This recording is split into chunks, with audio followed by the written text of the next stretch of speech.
Tyler. They teach us how to build stuff. So then later on, if we wanted, we could be engineers, or we can make robots like this one, or we could do other things, and they teach us how to code.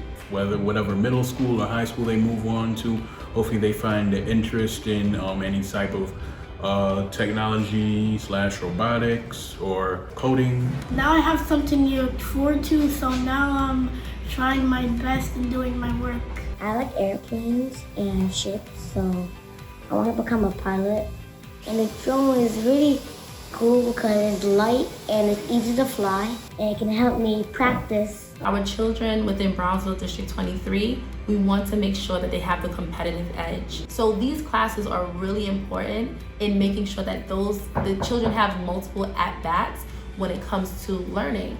It helps them to think outside the box, that there's a huge world of technology and they have access to it.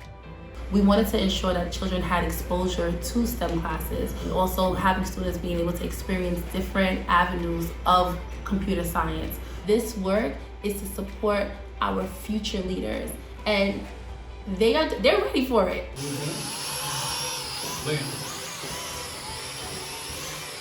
Yeah, excellent.